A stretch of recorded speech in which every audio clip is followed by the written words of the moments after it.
Hello, everybody. It's the afternoon. Thank you so much for showing up today. And I just have to say thank you so much to Stukent for putting this on and bringing us all together. They always do a phenomenal job and really deserve all the praise in the world for all the good things that they've done. As I was preparing for this, I found an old email from like 2015 where I had emailed Stu and told him that like Stukent was kind of a weird name for his business and maybe he should consider changing it. And I even told him, yeah, I used this like business name lookup and you should call it like rodeo with an I. And I'm glad he didn't listen to me. That's one disclaimer just before we get into the meat, is that I'm one guy with an opinion. I give this disclaimer a lot to my students is I'm one guy with an opinion. Take what you can use and just like forget the rest, okay? I'm excited to talk to you about this topic that I really, really am passionate about, and I've gotten more and more interested in this kind of concept of best work. How do we get students to do their best work? Now, I do apologize because I feel like if you use the word, you should only use the word secret in a presentation title if it's like the type of content that has to be whispered. So I'm gonna like whisper. Let's get into it. Back in 2015, I had my very first class that I ever taught. It was at ASU with Kate, and it was a marketing strategy class, and I assigned my students to write some content for BuzzFeed. They had a lot of choice in it, but they actually got to publish it on BuzzFeed. And so one of my students, Jen, published this post around Valentine's Day about a topic she was passionate about, electronic dance music. And so that was cool, but the cool thing that came out of this was that as a result of that project, this company, Insomniac, which is kind of like the main publisher of the electronic dance music industry, actually reached out to Jen. They had seen her post. They thought, oh, we really like this. Could we hire you to be a freelance writer for us and like pay you to write similar content about this industry for us? And that made me realize just how much good can come from students doing really good work. And I've been chasing that feeling ever since. I just want to replicate that feeling of knowing that students have amazing things coming out of my classes and projects for themselves. Now, I know as well as anybody that like best work is kind of a vague, nebulous term, and I'm not going to try and define it because, let's face it, we could define best work in a lot of different ways. And my case, I guess, is that all these apply sometimes, right? So what I do think what we can agree on is that anything that we're going to call the best work is going to have a couple of key components to it. One, there has to be some means of comparison. Your work has got to be better than something else, right?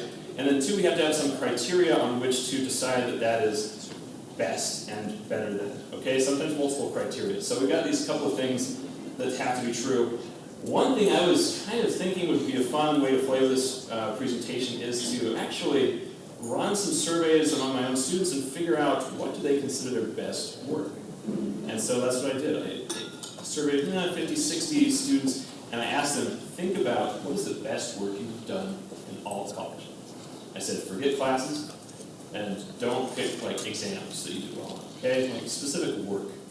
And so I want to share with you a couple of things from that research highlighting what students said about their own best work, and as we try and understand what are some of the characteristics of that work that we might be able to bake into our own approaches, okay? So an interesting thing that I found as I had students write about this is there ended up being some pretty big differences between, of the people I surveyed, about half cited individual projects, okay? Individual things that they had done on their own. The other half cited group projects that they had contributed to. Do your thing.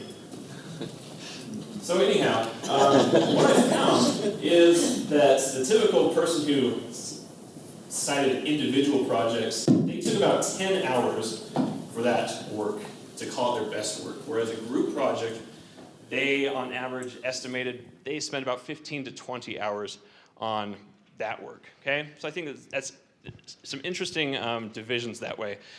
I want to show you some of these specific questions. Now, this is not scientific by any means, completely exploratory, but let me show you a couple other things I think are interesting that came out of this. I asked a number of questions I asked them, hey, what is that best work? Tell me about it. And then two, I'm going to ask some questions about it, and I want you to answer on like a 1 to 7 how much you agree type scale, right?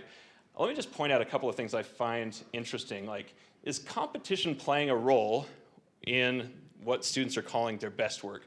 1 to 7 scale, yeah, generally speaking, I would say it is more so on group projects and individual projects. How much is revision part of someone ultimately doing their best work? Very much so, pretty high scores there. Like, that seems to be a pretty frequent theme to come out. How much feedback are they getting from other people that their work is good? Seems like they're getting more feedback in the process of doing group sort of projects that confirms that that's good work than they are getting from individual projects. And some of these things I think are really, really notable, that they are getting helpful advice on the way to completing that work. They feel like they have an understanding of what kind of work the instructor expects and have examples of that type of work. So those are all things that we should be thinking about when we're thinking about how do we get students to do their best stuff and preparing them that way. As I asked them point blank, like, just talk to me about why do you call this your best work? Like, whatever it was. And these things were all over the board, not just my classes, okay? Any class, not even necessarily business classes, could be other classes. And I just want to mention a couple of themes that came out of what they said. In both, there's this running theme that they felt like they put a lot of effort into it, okay? Not surprisingly. And then they also noted in both of these that these things forced them to really pay attention to the details. So as much as we can think about baking some of that stuff into the process, I think is really, really valuable. There was recognition involved in both of these themes. They felt like there had been some external validation that was really good work, and so then that means they think that too. And then like the individualization of that work for personal projects, they felt like it was relevant, fun, like they had some choice in it. That seemed to have much bigger role to play in the individual part of this. So this is the beginnings of some work I'm probably going to build on and kind of flesh out, because I'm interested in this like concept of best work. I feel like we can learn a lot from it. I asked a question about, did the instructor do or say anything that you feel like contributed to you doing your best work? And I was surprised that there wasn't a lot of response there. Okay, they really couldn't think back to a whole lot. But 2 things were pretty clear. Individual projects, they said instructors provided a lot of clear instruction about what they wanted. On the group side, there was useful feedback that they felt like they could actually apply. So there were some pretty big differences that way. So this is kind of an intro to this topic. I'm going to share a lot from my own experience and maybe some a different side of assessing best work from like my aspect as an educator. But one thing I do think we take out of this is that there are really 3 different key pieces that we need to attend to as we're thinking about how to get students to do their best work. There are context factors, there are some process factors to how this experience is going to go, and there's some outcome factors that we can do something about. We've got some control over all of these things. I will say that when you're trying to get students to do their best work, you've got to kind of have the right expectations of what opportunities make the most sense to turn into best work. I will tell you that I don't think that best work is most of the stuff that we assign to our students. Doesn't fit categorically in the type of thing that is going to become somebody's best work. But let me share what I think are some of the ways in which you could determine if you've got something that's best work worthy, okay?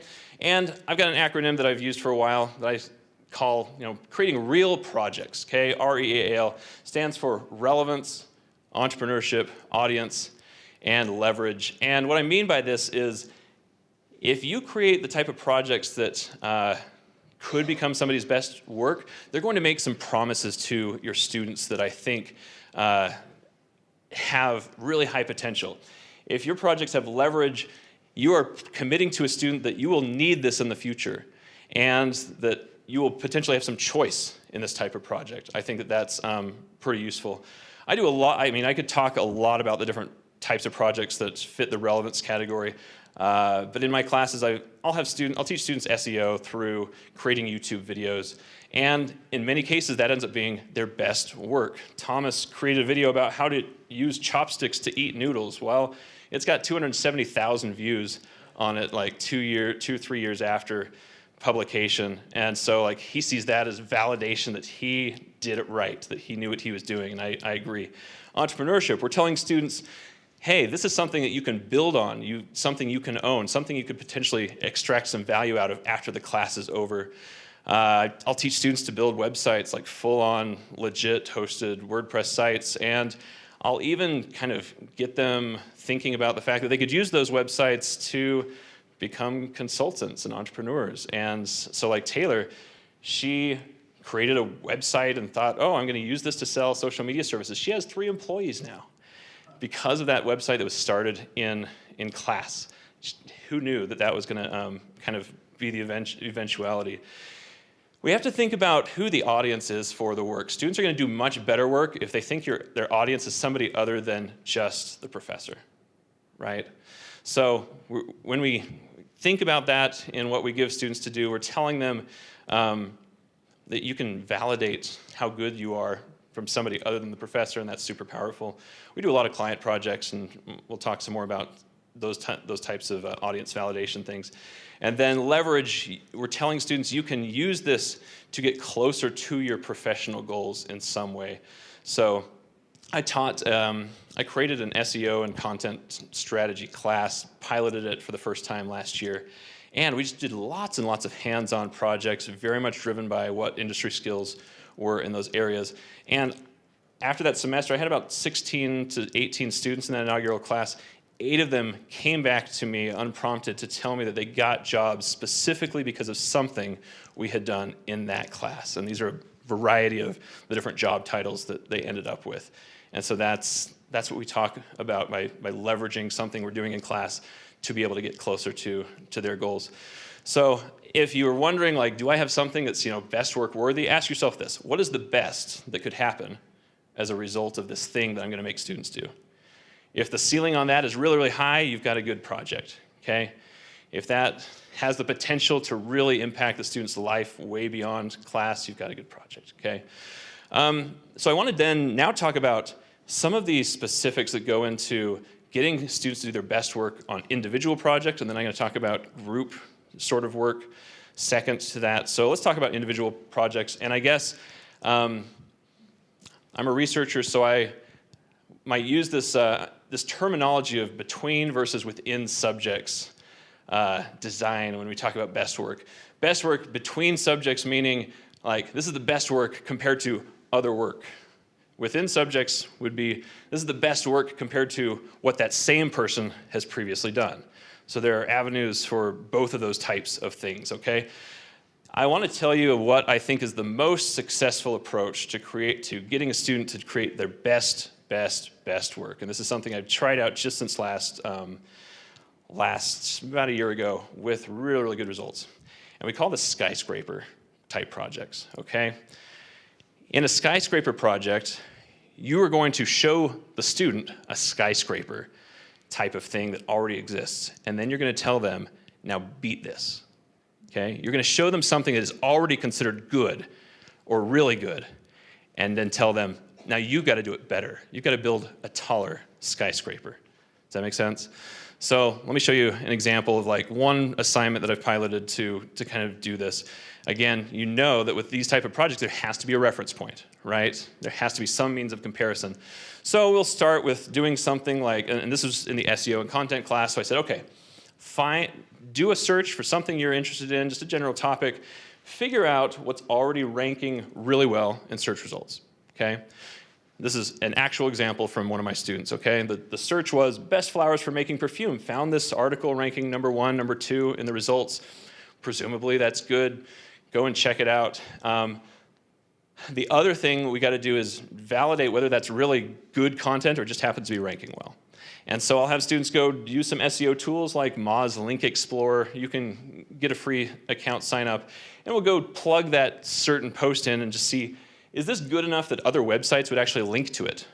Okay, that's what that number means right there, linking domains. It means that this piece of content was good enough that 4 other websites are linking to it. Okay, and we know in SEO that that's how kind of Google sees what content is considered most relevant, authoritative? Is it good enough that other websites are linking to it? So this confirms it doesn't need to be a high number, but it's got to confirm that, hey, this is good enough that someone else thinks it's good too. Okay, so now we've got our content, and like this is the original post. It's honestly pretty basic considering it's ranking so well. Okay, you see it's just got a bunch of text, but that's the original. And then what I'll have students do is they then have to kind of determine the criteria on what elements am I going to beat this content. And that's a really good analytical process for students to think about, like, okay, what does this have, and what aspects do I think I can do it better?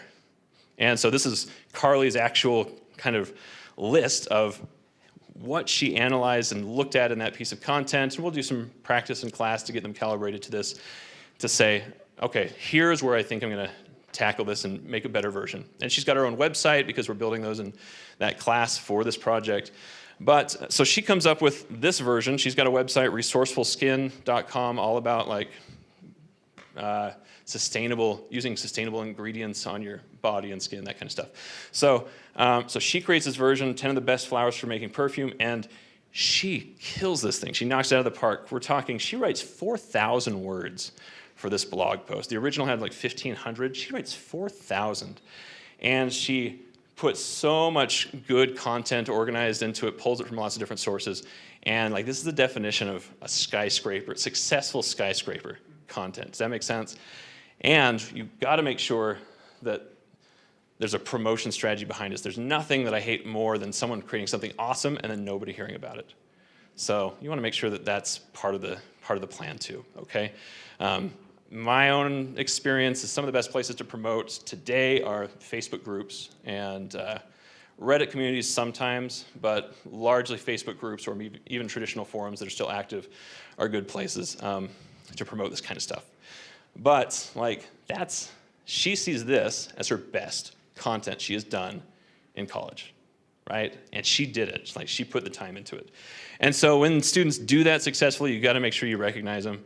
How many of you do like awards and certificates and stuff? I'm genuinely curious about how many people like create certificates for things. Interesting. It's like 30%. It's not hard, but yeah, so I'll create like an actual physical certificate to recognize that. I'll make sure they get a digital version too, because they want to be able to share that. They want to be able to save that much easier than a paper version. Okay, lots of good templates on Canva. And my own experience is you can make somebody's day just by emailing them and telling them, you did some really good work. I just want you to know that. That's all this email is about. It's just like, you did really good work. And they'll continue to do really, really good work that way. So yeah, that's like one example of, and you can modify this approach for lots of things, right? It's about finding something that people already consider good. Now, student, you go make a better version, okay? I will tell you this, that your students don't always know what better means. A lot of them don't even know what good means, okay? Sandra's gonna hate this approach to pedagogy, but there was one time where, just out of curiosity, I assigned a content project to my class, and I gave them a little bit of detail on what I was looking for, and then I put like, make it good. Like I just wrote that in the assignment sheet, like make it good, thinking that was gonna somehow magically like do something, and no, of course it didn't. I'll tell you from my own experience that the first time I did a skyscraper type project, I asked students to turn in with that project a description of why that's better. Why did that beat the other piece? And so I just kind of had them do that post hoc. And I will tell you that the first time I did that, I would say maybe 10% of the class had actually created content that was better than the original. They all thought theirs was better than the original, but like my own opinion, professionally, having seen a lot of content, was that maybe 10%, okay? There needs to be some calibration there. And so now we'll do a lot more workshopping in class, and I make them like pre-vet their plans for this content and tell me in advance, hey, before I even start on this thing, let me tell you what my plan is to make it better, why I think what I'm going to create is better. Does that make sense? And maybe this will sound bad. When I did that, we're up to about 30% of the class actually creating a better version. That's a big improvement, like that's cool, but that's still 70% of the class that thinks they know how to do it better. And I say, and this is after we've talked about it, right? They've come up with their idea, they've sent it to me, I've given them some feedback and said, well, if you really wanted to make it better, you'd have to do these type of things. So some of that's just about execution. They haven't given themselves enough time to actually see that through. Does that make sense? So, but, you know, as you'll see in a lot of what I do, it's that I am really, really comfortable with piloting things just to see what happens, knowing that I can always build on that. I can always make it better. And I think that's a good way to go. Let me give you another example of something that you could do as like a skyscraper approach. I've sat in a couple of great sessions today on ChatGPT. Well, you could have students try to beat ChatGPT. My students in digital marketing class are doing this exact thing right this week, okay? Social media project, part of one of them. They've picked a client. They have to put together a strategy for that client. Well, I asked them, go to use ChatGPT and generate some ideas of like, how are you gonna grow the following for this particular brand on Instagram in a particular industry? And so then like, find that, like show me what ChatGPT told you, and now you go beat that. Now you decide from those ideas that you were given, what of that was good, worthwhile, and now you make it better. You make it more detailed. You make it more relevant to the clients. You give us specifics about like the who, what, when, how is this actually going to happen, right? So yeah, I just want to show you a couple of different examples. But again, if you want students to create their best content, you've got to have a reference point for them to beat, right?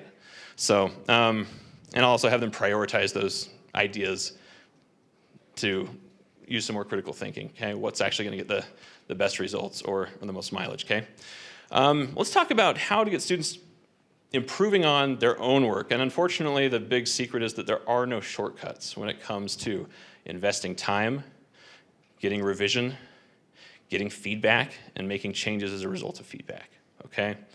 There is no substitute. My wife is an author. She writes fiction books.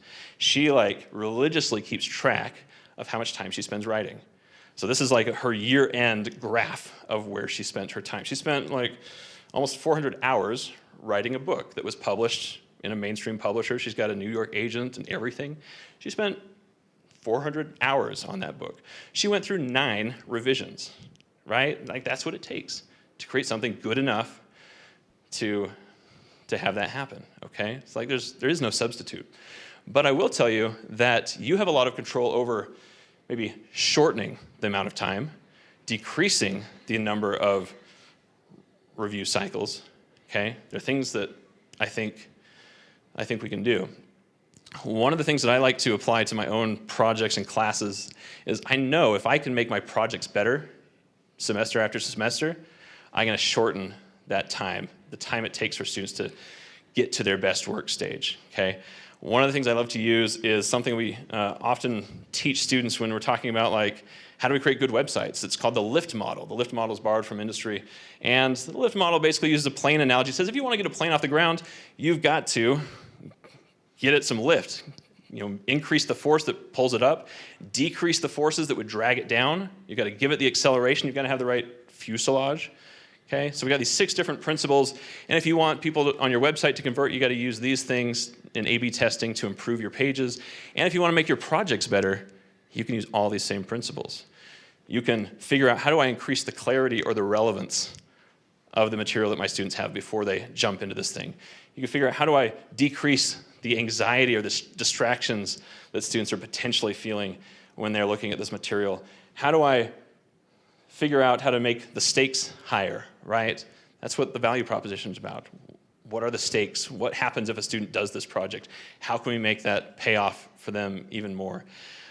This is very, very related to some of what Kate talked about this morning that I really, really stand firmly behind, is that so much of what keeps students from doing their best work are issues with role clarity, issues with motivation, issues with ability, those 3 things, right? How much can we help them in the process of trying to identify what's keeping them, holding them back? We could have a completely separate session just on how do we turn these things into elements that will help our own projects and classes. But I'll give you one example. over the course of doing projects across multiple semesters, you get to see where students lose points. You get to see where students screw things up. You get to see the big and the little mistakes that students make all the time. And so what I do in some cases is I'll create like an FAQ page. I'll create like a list of, here are the most common ways that students lose points on this assignment. What's that doing? Well, that's definitely like lowering some anxiety for those students. It's definitely increasing the clarity that they feel so that they don't fall into the very common traps that past students have fallen into, right? Simple thing like that is going to result in everyone doing better. And like, I don't know about you, but I'm not here trying to like keep them from doing their best. I want to be on their side. I want everyone to do as well as possible. I want to give them as many resources as they can to do that, right? If you work on your projects over time, this is kind of what I think the chart should look like. That the work quality you get from students should go up and to the right and level off at a certain point, right? There's a certain point in which you can't do any better, okay? So I know that all of you do this to an extent, that you care enough about like picking up on the details of what's working, what's not, how do I need to reword things for more clarity, but you know, take time to think of it this way and know, like be very, very forgiving of yourself when you're in this stage, when you're trying something new. Know that you may not get great work, but you're just there to learn. You're just there to learn and explore and see what comes of this thing that I put in students' lap, okay? Another example, and this is from the same BuzzFeed project. When I first did this, I required students to get 1,000 views on that piece of content that they published on BuzzFeed. Well, I mean, it sounds cool. Only 8% of the class actually did that, okay? Really low. 3 years later, we were at like 75% because I figured things out along the way that got me better and better at preparing them and training them. That particular semester across a couple of classes, we had like 8 different teams get picked by BuzzFeed and put on the homepage, and we got 1 million total views of that content. That's part of like a full-on content campaign that looks really, really good when they're talking to employers about it. A couple of other small things that I might recommend thinking about as ways to get students to do their best work on individual projects. One, like tell them the stories of past successes, right? Tell them, like keep a list of the best things that have happened to other students because of those projects. Start collecting those. If you don't have any stories, well, maybe it's not the type of project that's going to create stories for you, and you may want to think about getting those types. I don't like to show students examples of previous classes' best work all the time, unless I've got multiple examples to show them that are very, very different from each other. All really good, but very, very different, because I don't want to get the same exact thing from students. So make sure you've got enough of those. And then there's nothing that will help your students create their best work better than giving them feedback before they've even started doing that stuff, feedback on their ideas, their initial ideas. I would say you're going to create like 100% better results by vetting their ideas in the direction that they're planning before they even start. And if you find ways to bake in vetting their work in progress, 50% improvement. It's just ballpark numbers, don't quote me on those, okay? The last thing I'll mention to you is also borrowed from my wife. My wife teaches freshman English at college level, and that's a hard class to teach, to get students to write better. And she taught me something that I've since adopted, and that is, when you're evaluating students' work in progress, could be group projects or could be individual projects, see where it's at and give them feedback based on where it's at, okay? The better that is, the more granular you should get. Do not, if you've got someone who's so far off of getting to a level that you expect, you shouldn't be criticizing spelling and grammar issues. You should be giving them feedback on direction. Does that make sense? Because ultimately, we're just trying to get all these students to do their best work compared to what they're capable of or what they've done to that point. For someone, that might be here. For another student, that might be here. Okay, so we got to meet students where they're at when it comes to the feedback we're giving them. The other thing that I'm really trying to get better at, how many of you have been whitewater rafting? I don't know if there's a universal thing in whitewater rafting, but I think it is, and that is this concept we call point positive. If you fall out of the boat when you're whitewater rafting and you don't want to die, well, the raft guide, the river guide, you're not going to be able to hear them, right? They're trying to save your life. They're going to point. They're pointing to where they want you to swim to. They're not pointing to something they want you to like swim away from. That's what we mean by point positive. Does that make sense? So I would say that one of the best things you can do in your feedback is point positive. Try to point students to where you want them to go, because it is so easy to criticize. I'm a recovering professional critic. Super easy for me to just take a look at student work and just tear it apart piece by piece, right? I'm trying to get better at this because I get better results when I do it this way. And some of you might need that yourselves too. So I generated these images from like one of the like Stable Diffusion or Dolly or something. If you have trouble being positive in your feedback, try starting sentences with these phrases. What if we did this? What if you considered changing this in this thing that we're looking at together, okay? A lot of students feel like this. They feel like we're the dinosaur just yelling at them. And we need to be like the dinosaur people on the same side of the table looking at the same thing together. I'll keep a whiteboard in my office, and when we're looking at student work, we'll sit side by side and we'll draw things on the whiteboard. We're physically on the same side, and a lot of students just don't feel that role from us, and we kind of sometimes have to physically make that apparent that no, we're on your side. We're working together on this common problem. We're teaming up to make this as good as it can be. Does that make sense? For some students, they need to feel that, okay? Let me talk about some group work stuff. So most of my experience in getting students to do their best work comes in the form of competitions or some client work. We want to do really, really good in both of those things. Competition, so I'll just give you a sense of like typical competitions we compete in. They take 3 months, basically. 3 months from start to finish to do a whole bunch of work across multiple different domains of digital marketing, putting together like collecting actual research and putting strategy together using budget, that kind of stuff, okay? We've had a lot of fun and success with these things. We started doing them in 2019, and that first year we did 2 of them. One of our teams took first place nationally. The other team took second place, plus we had a team take 4th place in that same competition. Really, really cool stuff.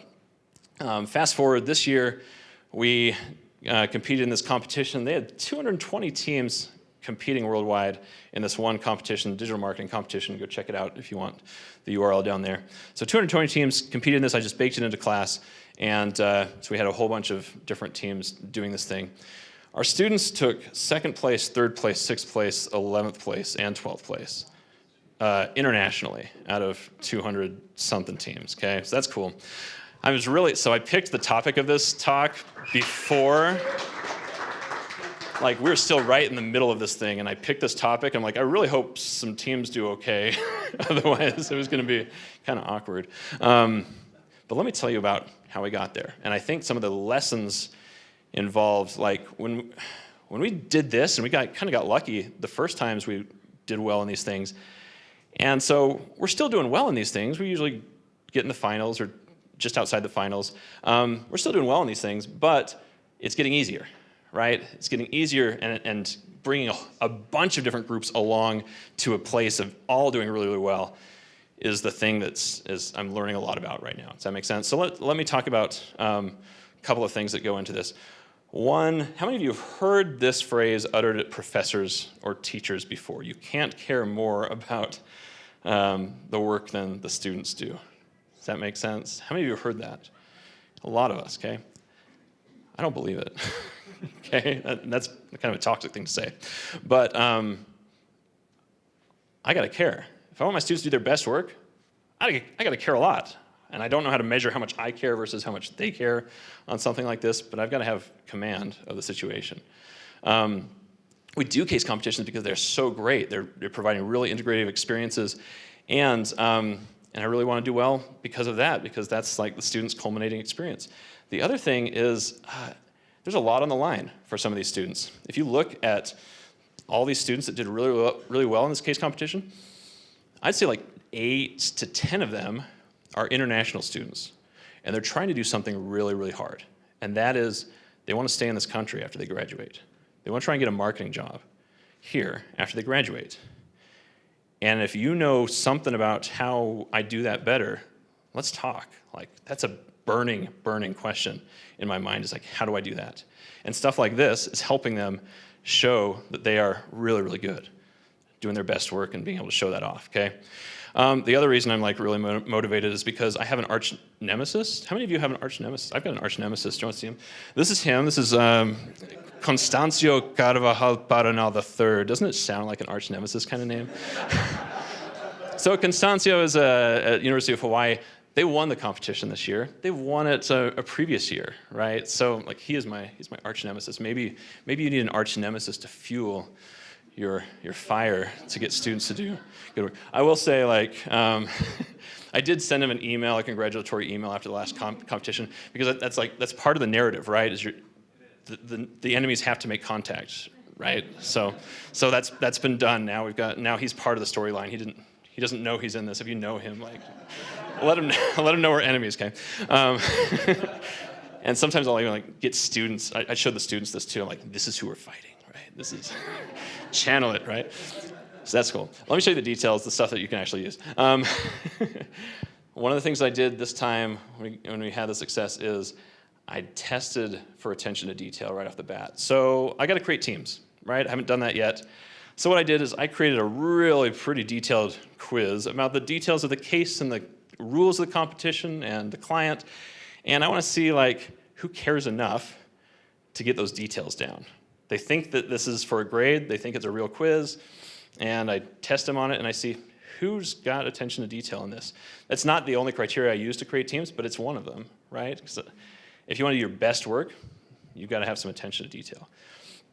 And I can stack the deck, okay? Like, I don't know, this is controversial. A lot of you have different feelings about how we create teams. If you've got to create the teams, I'm going to put my best people together. I want to win, right? And I will say that I am comfortable doing that. And the reason for that is because, to me, it's a reward for those students. At that point in their college career, they're nearly at the end. There's nothing that we like more than working with good people. And so I think they deserve that. They've earned it by that point. And so it does get a little bit tricky with some of the students who I have not specifically put together because of that. I'll talk about that in a second, okay? And then I will assign a captain to each team. And I don't even care who it is. Having a person who thinks that's their role does good things. We'll talk about that in a second.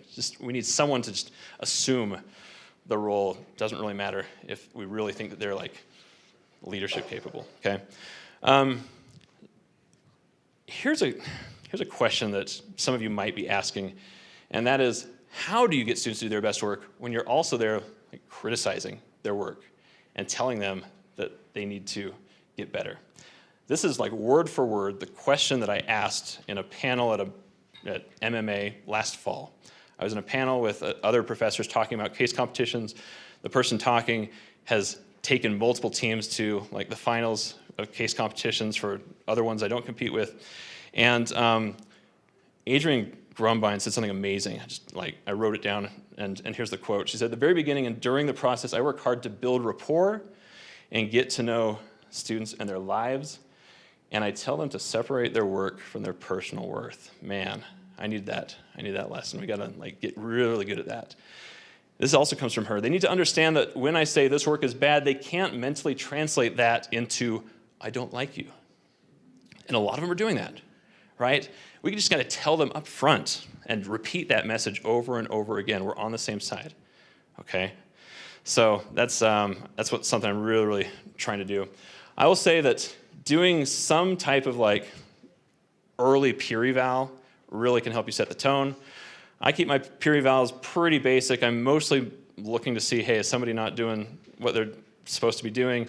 And would an objective person find it reasonably fair for all members in your team to get the same group on this, same score on this part? That's really, really telling. And if we've got issues, well, one thing I'm trying to find is who's doing really, really well? I want to let that person know your team loves you. That does awesome things for that team. To have someone be told that, hey, your teammate said good things about you. I'm trying to find that out at the same time. And when I have problems, let me talk just briefly about my approach to kind of different problems that you all have experienced before. Some of these are 3 versus 1 problems. One person's not pulling their weight, okay? Everyone else is complaining about them. Point positive, okay? I got great response when I changed the phrasing of that criticism to, your teammates would love to see you do more of X, Y, and Z. And she wrote back and she's like, yeah, I'm going to work on that. And she did. It was great. Sometimes you have problems where like one person cares and the others are just blowing it off, okay? One thing I found successful in those cases that's kind of hard is to sell that person on a narrative. The narrative of what that person's going to say when they're in a job seat interviewing for a role, and that interviewer asks them, hey, tell me about a challenging time when you had group conflict. And I asked them to just think ahead. What do they want their story to be? It doesn't mean that they can fix the team, but just like ignore the team. Think about you. Think about what your story's going to be. And I've had some really good success in them reframing the situation, the problem, even if they're not doing as well as other teams. Okay, so I really like that. Other couple of quick things that I will mention about getting best quality work out of people. Well, if you're doing a case competition or any sort of group work or client work, you got to break things down into concrete deliverables and timetable. And in our case, one of the things that we did is we'll bring in industry people at the very end, like about a week before. They've got to like submit to the competition and get them to provide feedback, and the students know that. They're going to work hard to make that happen. There is such a thing as too much feedback. I had one team that I coached. It was just a single team one semester, and they were like a week out from submitting to the competition. We did a dry run through. I wrote them an email with all the different things that I thought they needed to work on. Turns out that was 14 pages of feedback. And yeah, don't do that. The nice ending to the story is that team ended up winning the whole competition, and they gave me this gift of they'd printed off my email and framed it. And so now it's in my office, and glad they kept a sense of humor, okay? One thing I love to do is, so now I've shortened it to where I've set a limit to myself. I'm only going to give you 10 things. 10 things to work on at this stage, only 10. And I took a page from like my experience as a researcher, and I make my students do a response to reviewers, right? Like, here are the things to work on. They have to go through line by line. You said this, here's how we chose to address that or not address that. Huge at getting them to actually take your feedback seriously. I totally recommend that, okay? One of the last things I'll mention about kind of getting good group work is superior polish beats like talent all the time. That's why I try and just cut off working on like big things to any group work like a week in advance and say, this last week, just polish it. I don't care where it's at, just polish it, because ultimately it's going to look so much better and it's going to feel so much more like people's best work by that stage. Does that make sense? Okay, last couple of things I want to mention to you.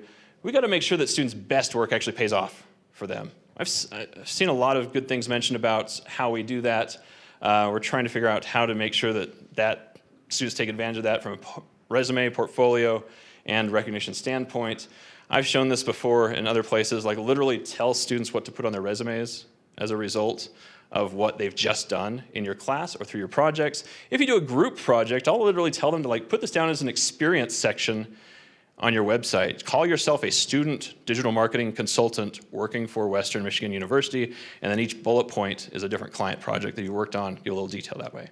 Okay? If they have created a website and done a bunch of stuff on there, you are a founder/editor of that website. Okay? It's a really, really good thing. I've heard a lot lately about portfolios. I just want to remind people, I see way too many students doing portfolios where all they're doing is showing you the creative content. And I just want you to remember or remind you that if you're in an art museum, every piece of art is accompanied with this little plaque off to the side, okay? And this little plaque makes that so much more meaningful. And if you're not doing portfolios that force students to write about the context behind what you're showing, to people, then you need to start doing that. So I just started doing this myself. I'm like, hey, write about some of your best work, but also put in the context. What was the situation? What was your objective? Did anything come out of this? And I'm having them put that in the featured section of LinkedIn. I think that's the best place, honestly, for a lot of portfolio work. I know there are lots of portfolio sites out there. Everyone's going to LinkedIn anyway. Might as well show it the place that's most naturally going to be seen. If you want some really great portfolio examples, Behance has some awesome ones. So that's cool. Get to be really, really friendly with the person who does all the student news stories in your college or university. I'm always trying to get my students in the news. They've got something else to share. See if there are any local award opportunities. We did a cool influencer marketing campaign for our local Broadway theater. And then we won an actual agency award that normally would be won by actual agencies because of that. So that was cool. Okay, conclusion. I feel like we're professors, but we don't profess enough. I would like to profess something. I would profess that getting students to do their best work is the hardest work. It really is. Okay? It takes continual improvement. And in order to do your best work and get students to do their best work, you kind of got to be your best. And so I would say, find whatever it is that makes you happy and keeps you at your best. I go biking. We got farm fields next to me. The combination of roadkill and manure heightens the senses. Makes me a lot sharper that way. Find whatever it is that's therapeutic to you. And this is ultimately how I measure myself as a professor, is how many students have I helped make progress toward their life goals. And a lot of that happens in class, and a lot of that happens outside of class. But if they do their best work in your class, then you're definitely checking that box. So ProfCon theme is learn, prepare, share, and I just want to add one to it and encourage you to dare to make your own classes the place where students do their best work, and you're going to feel so much better about life. That's it. Thank you, everyone.